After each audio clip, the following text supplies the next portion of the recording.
പത്തനംതിട്ട ഇടനാട്ടിൽ വരട്ടാറിന്റെ തീരമിടിയുന്നത് പ്രദേശവാസികൾക്ക് ഭീഷണിയാകുന്നു. തുടർച്ചയായ മഴയിൽ പമ്പാ നദിയിലെ ജലനിരപ്പ് ഉയർന്നതാണ് തീരമിടിയാൻ കാരണം. വരട്ടാർ പുനരുദ്ധാരണത്തിന്റെ ഭാഗമായി നദിയിലെ മണ്ണും എക്കലും നീക്കം ചെയ്ത ഭാഗത്താണ് ഇപ്പോൾ തീരം ഇടിയുന്നത്.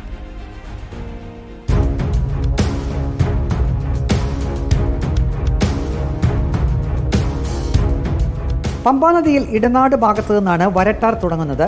ഈ ഭാഗത്ത് നദിയിൽ നിന്നും മണൽ വാരി തീരത്ത് ഇട്ടിട്ടുണ്ട്. വരട്ടാർ പുനരുദ്ധാരണത്തിന്റെ ഭാഗമായാണ് മണൽ നദിയിൽ നിന്നും നീക്കം ചെയ്ത് തീരത്ത് കൂട്ടിയിട്ടത്. ജലനിരപ്പ് ഉയർന്നതോടെ ഇതിലേറിയ പങ്കും ഒലിച്ചുപോയി. മണൽ കൂട്ടിയിട്ട ഭാഗത്ത് തീരം ഇടിയുകയാണ്. ഇതോടെ ഇരു കരകളിൽ താമസിക്കുന്നവർ ആശങ്കയിലാണ്.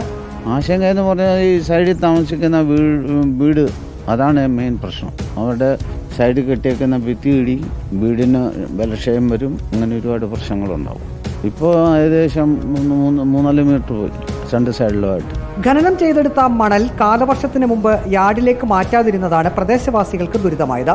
ജലനിരപ്പ് താഴുമ്പോൾ കൂടുതൽ തീരം ഇടിയും എന്ന ആശങ്ക കൂടി പ്രദേശവാസികൾക്കുണ്ട്. ഇപ്പോൾ ഡാമൊക്കെ തുറന്നു വിട്ട് കഴിഞ്ഞാൽ ഒഴുക്കിന് നല്ല ശക്തി കൂടും.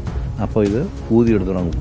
ഇതിന് പരിഹാരം എന്ന് പറയുന്നത് ഈ വെള്ളം ഇടിയുന്നിടം നോക്കിയിട്ടേ കരിങ്കല്ല് കൊണ്ടോ അല്ലെങ്കിൽ കോൺക്രീറ്റോ എന്തെങ്കിലും ചെയ്ത് സൈഡ് കെട്ടിയാൽ ഈ വസ്തു ഉള്ളവർക്കും വീടിനും ഒരു പരിഹാരമാകും. നദിയിൽ നിന്ന് ചെളിയും എക്കലും നീക്കം ചെയ്ത് വരട്ടാറിനെ പുനരുദ്ധരിക്കുക എന്നതായിരുന്നു പദ്ധതിയുടെ ലക്ഷ്യം. സംസ്ഥാന സർക്കാരിന്റെ മാതൃകാ പദ്ധതി കൂടിയാണ് വരട്ടാർ പുനരുദ്ധാരണം. വരട്ടാർ തുടങ്ങുന്നിടം 300 മീറ്ററിലധികം ദൂരത്ത് തീരം ഇടിഞ്ഞു കഴിഞ്ഞു. പമ്പാ നദിയിൽ നിന്നും വരട്ടാർ തുടങ്ങുന്ന ഈ ഭാഗത്തെ മണ്ണിടിച്ചിലാണ് പ്രദേശവാസികളിൽ ആശങ്ക ഉളവാക്കിയിരിക്കുന്നത്. ഇവിടെ സംരക്ഷണ ഭിത്തി കെട്ടണമെന്ന ആവശ്യമാണ് ഇരു കരകളിലെയും താമസക്കാർക്കുള്ളത്.